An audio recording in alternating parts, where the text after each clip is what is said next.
প্রিয় বিনিয়োগকারী, আসসালামু আলাইকুম। আশা করি সবাই ভালো আছেন। আপনাদের সাথে আজকে আলোচনা করব নভেম্বরের ঢাকা স্টক এক্সচেঞ্জের অবস্থা নিয়ে। ও সেই সাথে ডিসেম্বরে কি হতে পারে। নভেম্বরে ঢাকা স্টক এক্সচেঞ্জ ডাউন ছিল 2.8%। টানা 3 মাসের একটা পতন দেখলাম আমরা।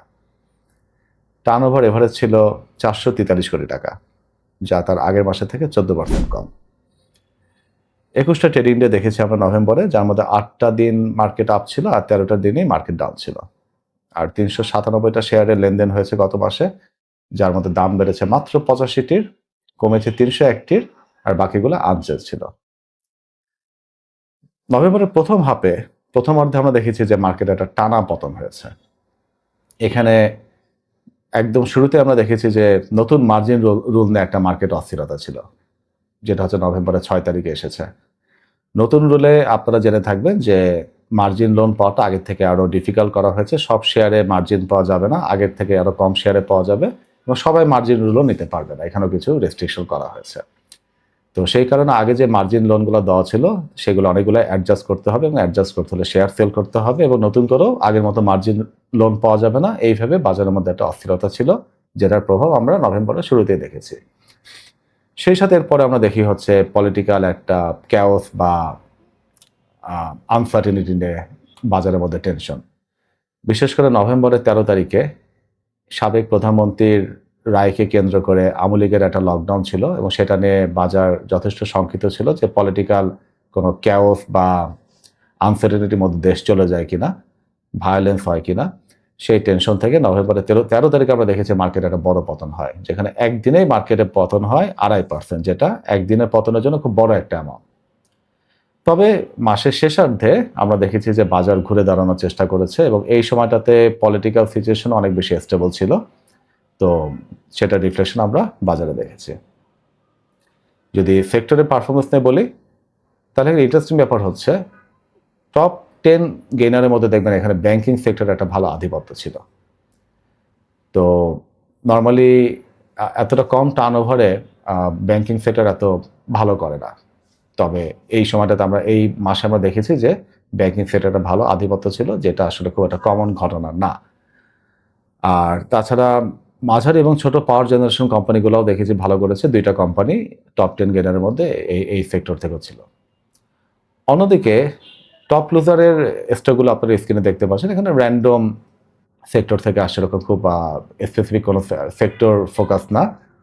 তবে লাইফ ইন্স্যুরেন্স সেক্টরের পারফরমেন্সটা বেশ দুর্বল ছিল গত মাসে।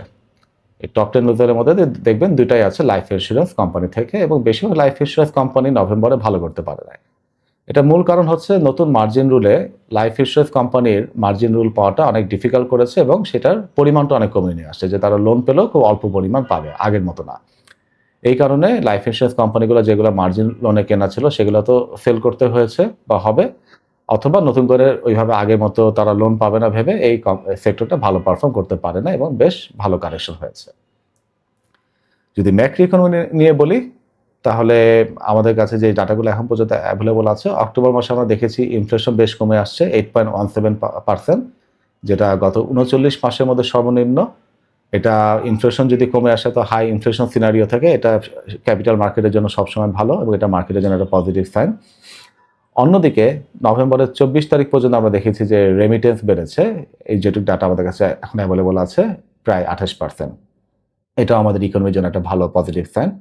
আর যদি নেগেটিভ সাইড নিয়ে বলি, তাহলে এক্সপোর্ট বা রপ্তানি আয় কমেছে অক্টোবরে 7.43%। এটা বিশেষ করে যে সেক্টরগুলো এক্সপোর্টের উপর ডিপেন্ডেন্ট, লাইক টেক্সটাইল সেক্টর, তাদের জন্য এটা একটা নেগেটিভ সাইন।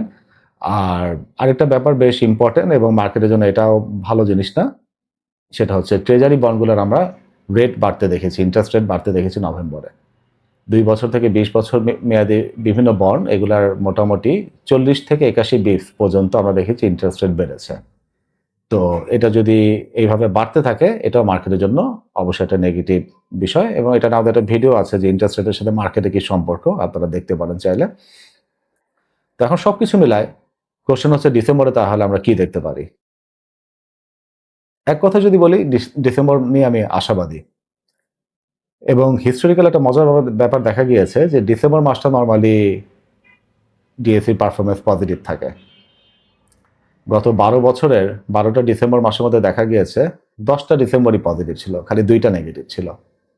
এটা একটা কারণ হচ্ছে যে এই মাসটাকে প্রাতিষ্ঠানিক বিনিয়োগকারীরা তারা এখানে অনেকটা তাদের ইয়ার এন্ড উইন্ডো ড্রেসিং করে থাকে। অর্থাৎ তাদের পোর্টফোলিওতে যে শেয়ারগুলো আছে, যদি দেখে যে এই শেয়ারগুলোর দাম পড়ে গিয়েছে, তখন তারা দেখা যায় শেয়ারগুলো তখন আরও কিনতে থাকেন। এভারেজ প্রাইসটা কমায় নিয়ে আসার চেষ্টা করেন, যাতে তাদের ফিনান্সিয়াল স্টেটমেন্টে, অ্যানুয়াল রিপোর্টে জিনিসটা দেখতে ভালো লাগে, দামটা একটু কম মনে হয়, মানে তাদের পারচেস প্রাইসটা।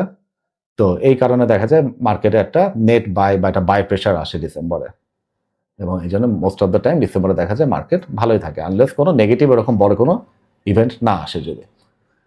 তবে এই সব কিছু নির্ভর করবে, আমি মনে করি এই ডিসেম্বরে 2টা জিনিসের উপর আমাদের খেয়াল রাখতে হবে। এই 2টা যদি ঠিক থাকে, তাহলে আমি আশা করি ডিসেম্বরে মার্কেট আমরা ভালো মার্কেট পাবো।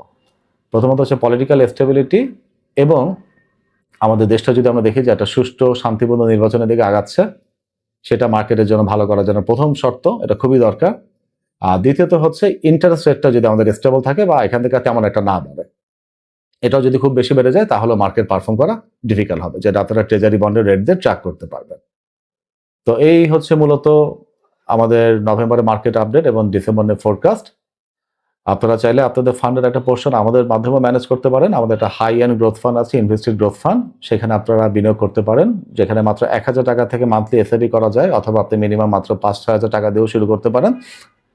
আর সেটা করার জন্য আপনার আমাদের ডেসক্রিপশনে আমাদের ইমেল অ্যাড্রেস আছে, ফোন নাম্বার আছে, অথবা এই ভিডিওর শেষে দেখানো হবে, সেখানে আপনারা যোগাযোগ করলেই হবে, অথবা কমেন্ট করে আপনাদের জানালেও চলবে, আপনার নাম্বার দিয়ে বা কন্ট্যাক্ট ডিটেল দিয়ে। সবাই ভালো থাকবেন, আবার দেখা হবে। আল্লাহ হাফেজ।